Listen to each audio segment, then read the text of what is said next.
अस्सलाम वालेकुम जी। I am Rizwan Aslam Bhatti from Punjab police. मैंने पंजाब पुलिस पैरा पीपीएससी प्रिपरेशंस के लिए मोस्ट इंपॉर्टेंट लेक्चर्स का एक सिलसिला स्टार्ट किया है।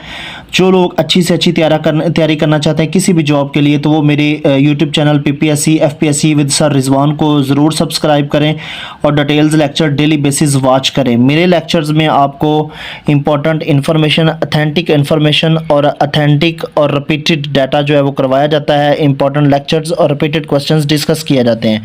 तो आज का लेक्चर जो हम बगैर तखीर के स्टार्ट करते हैं, विच इसमें ये पहले पोर्शन में हमने स्पेलिंग ठीक करने हैं, तो निशानदेही करनी है कि कौन सा गलत है।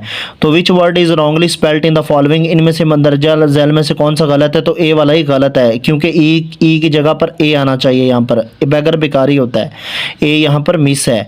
तो स्कॉलर जो होता है आलिम होता है, कंट्रोलर मुनज़्ज़म इंतज़ाम करने वाला, लायर जो होता है झूठा होता है। तो ए पे यहाँ पर ए आना चाहिए था। आगे जी बिलीव, रिसीव, रिलीव और डिसीव, इनमें डिसीव वाला गलत है क्योंकि आई के बाद ई आना चाहिए। ठीक है, बिलीव का मतलब यकीन, रिलीव का मतलब सुकून देना, रिसीव का मतलब वसूल करना, रिसीव का मतलब धोखा, डिसीव का मतलब धोखा देना होता है। नेक्स्ट है जी फोरकास्ट, पेशगोई करना।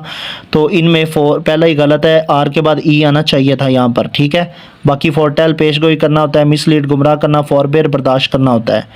नेक्स्ट है जी बिस्किट के भी पहला गलत है, यू के बाद आई आना चाहिए था यहाँ पर। ठीक है, बाकी बेनिफिट का मतलब फ़ायदा होता है और बाइनोकुलरस का मायने होता है दूरबीन।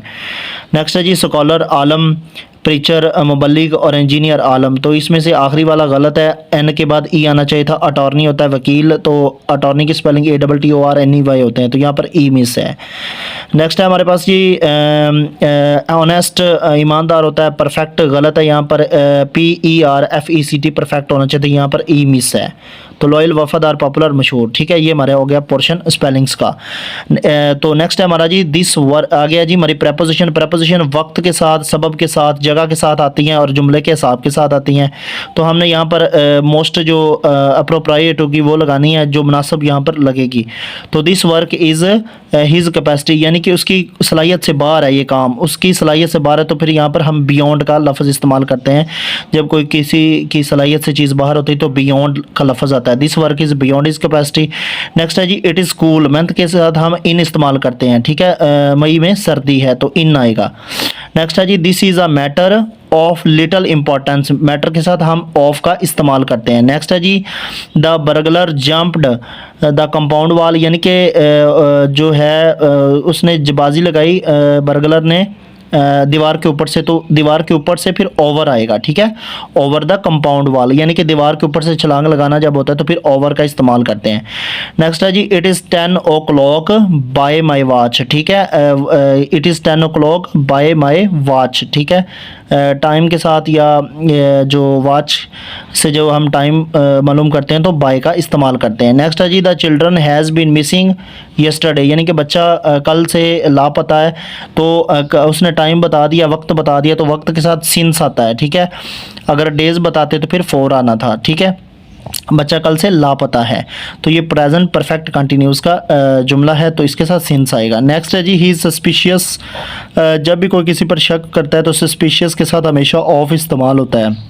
He is suspicious of all his neighbours. ठीक है, वो अपने हमसायों पर जो है वो शक करता है। ठीक है, तो ऑफ आएगा सस्पिशियस के साथ, फिक्स प्रपोजिशन। नेक्स्ट है जी हमने इसमें सिनोनिम बताने हैं। अबंडेंट, अबंडेंट का मतलब होता है फ़ायदामंद, जो चीज़ फ्रूटफुल हो, तो इसका क्या आएगा, प्लेंटीफुल आएगा। बाकी सफिशेंट, एक्सेसिव, ओवर। सफिशेंट उम्दा होता है, एक्सेसिव जो होता है ज़्यादा होना होता है, ओवर ज़्यादा होना, और प्लेंटीफुल जो होता है फ़ायदामंद। अबंडेंट का सिनोनिम प्लेंटीफुल है। नेक्स्ट है जी अडाशियस का मतलब बेबाक, निडर, जो बहुत ज़्यादा दलेर हो, तो कोरेजियस आएगा इसका ए ऑप्शन वाला। ठीक है, नेक्स्ट है जी कमेंस, कमेंस का मतलब होता है शुरू करना, बिगिन सिनोनिम आएगा कमेंस का। ठीक है, नेक्स्ट हमारे पास जी इधर क्वेश्चन है जी फीबल, फीबल का मतलब होता है कमज़ोर। ठीक है, जो बहुत ज़्यादा वीक हो। ठीक है, तो फीबल का जो आएगा वीक आएगा। नेक्स्ट है हमारे पास जी इनॉर्मस, इनॉर्मस का बाद मतलब होता है बहुत बड़ा, अजीम, तो ह्यूज इज इसका आएगा सिनोनिम, इनॉर्मस का सिनोनिम ह्यूज। ठीक है, we have lived here since early 1990, के हम यहाँ से 1990 से पहले रह रहे हैं, तो उसने वक्त बताया है, तो वक्त के साथ हमेशा सिंस आता है। अगर वो दिन बताता कितने दिन हो गए तो फिर फॉर आता, ठीक है। आ गया जी, Maria is not only pretty but kind and friendly too. Not only के साथ हमेशा हम नेक्स्ट बट का इस्तेमाल करते हैं, नॉट ओनली के साथ हमेशा बट आता है। नेक्स्ट है जी, do you think Aslam is of passing his driving test at is first attempt. जब किसी चीज़ की अहलियत का सवाल आता है तो वहाँ पर हम कैपेबल इस्तेमाल करते हैं, तो यहाँ पर आएगा do you think Aslam is capable of passing his driving test at is first attempt. ठीक है, क्या आप यकीन करते हैं कि असलम अपनी पहली कोशिश में जो है वो अपना ड्राइविंग टेस्ट पास कर जाएगा, तो कैपेबल यहाँ पर जो है वो मुनासिब और सूटेबल आएगा। नेक्स्ट है जी, you can go to your friends house as long के साथ हमेशा एज इस्तेमाल होता है। You return by 9 PM। Next है जी, have you replied to Amjad letters, यानी कि जब कोई आपको ख़त लिखता है तो आप उसका जो जवाब देते हैं उसको रिप्लाई बोलते हैं, ठीक है। आंसर, रिटर्न, डील विद, इनमें से क्या बोलते हैं, तो उस टर्म को हम रिप्लाई बोलते हैं। नेक्स्ट है जी, when you buy new shoes make sure they are the right size. जब भी आप नए जूते खरीदते हैं तो आप यकीन कर लेते हैं कि उनका ठीक है, क्या भला हम चेक करते हैं, साइज़ चेक करते हैं, ठीक है।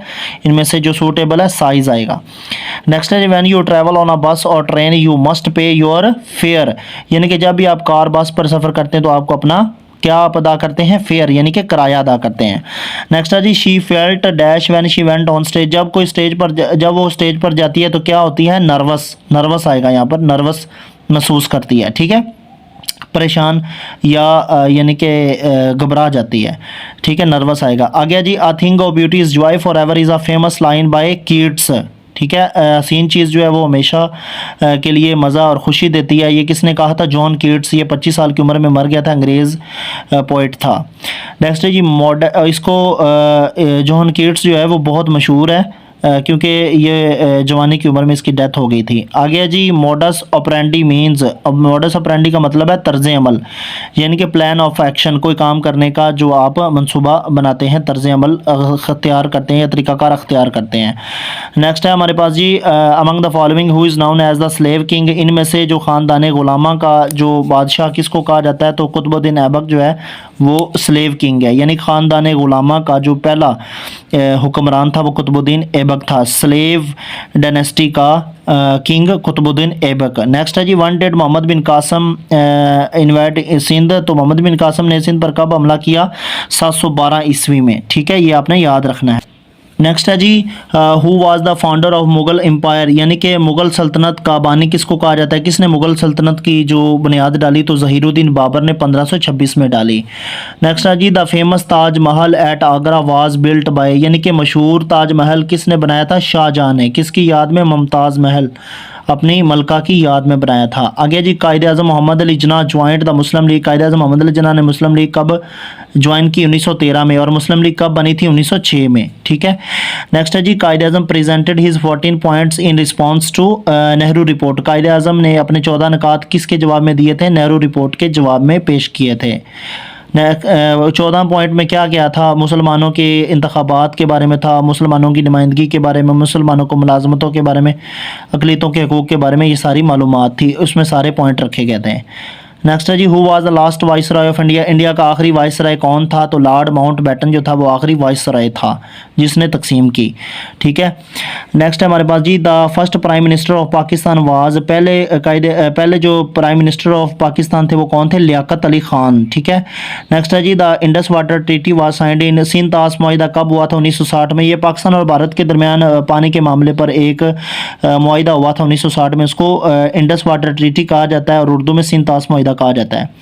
नेक्स्ट है जी, the number of reserved seats for women in the national assembly.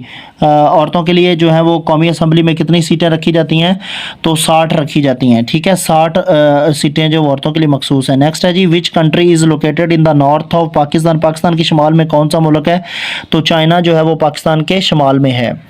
Next है जी, who is the governor of Khyber Pakhtunkhwa. तो खैबर पख्तूनख्वा का इस टाइम गवर्नर कौन है, फैसल करीम कुंडी जो है वो इस वक्त गवर्नर है। नेक्स्ट है जी, the headquarter of the European Union is, European Union का हेड क्वार्टर किधर है? ये मगरबी ममालिक की एक तंजीम है, ब्रिसल्स में है इसका हेड क्वार्टर। वो किधर है? वो बेल्जियम में है। नेक्स्ट है जी, how many countries are there number of SAARC, SAARC में कितने ममालिक हैं? तो सार्क में 8 ममालिक हैं। सार्क क्या है? South Asian association for regional cooperation. ये जनूबी एशिया के ममालिक की तंजीम है, इलाकाई ताउन के लिए बनाई गई है, और इसमें कितने मेंबर हैं? 8। आगे जी, Myanmar is the new name of, Burma का नया नाम क्या है? म्यांमार। आगे जी, द प्रेजेंट हिजरी इज़, यानी कि इस्लामी साल कौन सा चल रहा है इस वक्त? तो 1446 जो है वो चल रहा है। नेक्स्ट है जी, the second largest religion of world, दुनिया में दूसरा बड़ा मज़हब कौन सा है? इस्लाम। और पहला बड़ा मज़हब कौन सा है? ज्यूज़, यानी कि यहूदियों का। तो इस्लाम दूसरा बड़ा मज़हब है। नेक्स्ट है जी, काला बाग इज़ इन मियाँ वाली, मियाँ वाली में काला बाग है। नेक्स्ट है जी, yuan is the currency of China, China की करेंसी है। ये वेरी इंपॉर्टेंट क्वेश्चन है, आपने ये याद करने हैं। आगे है जी, which of the following is not a Scandinavian country, Poland जो है वो स्कैंडिनेवियन कंट्री नहीं है। नेक्स्ट है जी, Gomal university is in, Gomal university किधर है? डेरा इस्माइल खान में है गोमल यूनिवर्सिटी। नेक्स्ट है जी, which symptom is caused by a deficiency of vitamin D, vitamin D की वजह से क्या होता है? बोन्स ब्रेकिंग इजीली, आसानी के साथ जो है वो इंसान की हड्डियां जो है वो टूटना शुरू हो जाती हैं विटामिन डी की कमी की वजह से। आगे है जी, नक्श फरियादी किस मशहूर शायर का पहला शेरी मजमुआ है? तो फैज़ अहमद फैज़ का जो पहला शेरी मजमुआ था वो नक्श फरियादी था। ये आपने ज़हन नशीन करना है। फैज़ अहमद फैज़ का पहला मजमुआ कौन सा था शेरी? तो नक्श फरियादी था। नेक्स्ट है जी, उर्दू किस ज़बान का लफ्ज़ है? उर्दू तुर्की ज़बान का लफ्ज़ है, इसके मानी लश्कर के हैं। आगे है जी, मंदरजा ज़ैल में किस शख्सियत ने अक़वाम मुत्तहिदा में पाकिस्तान की नुमाइंदगी की?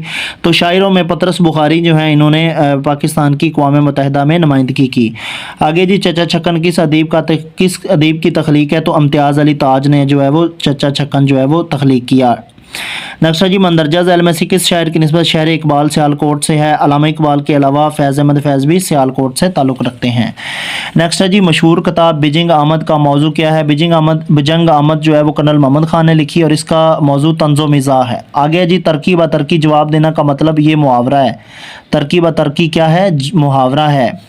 आगे जी, बबाए उर्दू किसे कहा जाता है? मौलवी अब्दुल हक को बबाए उर्दू कहा जाता है। आगे जी, नुस्खा हाय वफा किस मशहूर शायरी किताबों का मजमुआ है? फैज़ अहमद फैज़ की शेरी किताबों का मजमुआ क्या है? नुस्खा हाय वफा।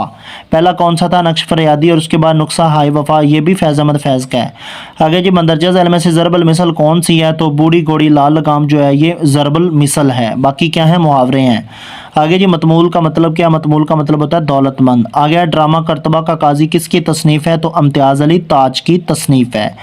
आगे जी, मंदरजा ज़ैल में से कौन से शायर मरसिया निगारी के लिए मशहूर हैं? तो मीर अनीस जो है मरसिया निगारी के लिए मशहूर है। मरसिया निगारी वो होती है जिसमें आहोजारी, रोना धोना, गम बयान किया जाता है, वो मरसिया निगारी होती है। अक्सर ये मरने वाले के गम में शायरी की जाती है, तो इसको मरसिया निगारी कहते हैं। और मीर अनीस जो है वो पाकिस्तान में मशहूर हैं इस नाम के लिहाज से। ये सवाल भी आता है। आगे, अलीपुर का अली किसकी खुद नोश्त स्वान उमरी है? तो मुमताज़ मुफ्ती की अपनी जो है वो ऑटोबायोग्राफी जिसको बोलते हैं, किसी की स्वान हयात होती है ज़िंदगी के मतलब जो उसने अपनी ज़िंदगी में किया उसके मतलब होती है, तो ये मुमताज़ मुफ्ती की है। ये बड़ा मशहूर सवाल है। आगे, ताकि नसियाँ पर रखना का मतलब है भूल जाना। ठीक है, ताकि नसियाँ पर रखना का मतलब है कि जो है वो भूल जाना। आगे जी, मशहूर कहानी ओवरकोट के मुसन्नफ़ कौन है? ओवरकोट के मुसन्नफ़ जो है वो ग़ुलाम अब्बास हैं। ठीक है, आगे जी, उर्दू ज़ुबान में शाया होने वाला पहला नावल कौन सा है? तो मरातल अरूस पहला नावल है, ये डिप्टी नज़ीर अहमद ने लिखा था। ठीक है, आगे जी, अजीम शायर मिर्ज़ा असदुल्ला गालिब कहाँ पैदा हुए? तो आगरा में पैदा हुए थे। ठीक है, आगे जी, उर्दू का पहला अवामी शायर किसे कहा जाता है? नज़ीर अकबर आबादी को उर्दू का पहला अवामी शायर कहा जाता है। आगे जी, अल्लामा इकबाल की सबसे पहली तख्लीक कौन सी है? तो बांगे दरा है। उर्दू शायरी में इल्म इक्तिसाद, वैसे सबसे पहली जो है वो इल्म इक्तिसाद है, लेकिन ये नसर के लिहाज से है। अगर पूछा जाए कि अल्लामा इकबाल की सबसे पहली तख्लीक कौन सी है, तो आपने बताना है इल्म इक्तिसाद। अगर नसर के हिसाब से पूछा जाए फिर भी बताना है इल्म इक्तिसाद। अगर उर्दू शायरी पूछी जाए फिर आपने बताना है बांगे दरा। अगर वो पूछे कि फ़ारसी पहला कौन सा शेरी मजमू है, फिर आपने बताना है इसरार खुदी, फ़ारसी का पहला मजमू है। अगर ओवरऑल वो पूछे कि सबसे पहली तख्लीक कौन सी है, तो फिर इल्मुल इक्तिसाद है। उर्दू के लिहाज से बांगे दरा, फ़ारसी के लिहाज से जो है वो इसरार खुदी, और नसर के लिहाज से इल्मुल इक्तिसाद, ओवरऑल इल्मुल इक्तिसाद है। तो ये थे आज के हमारे इंपॉर्टेंट क्वेश्चन। अच्छी से अच्छी तैयारी करने के लिए मेरे चैनल को सब्सक्राइब ज़रूर करें, लाइक करें, शेयर करें और वीडियोस को अपलोड करें, और वीडियोस को जो है वो रोज़ाना की बेसिस पर वॉच करें और डाउनलोड करें। ठीक है, आप सबका बहुत शुक्रिया। मज़ीद ऐसी वीडियोस के लिए मेरे चैनल को सब्सक्राइब करें। अल्लाह हाफिज़।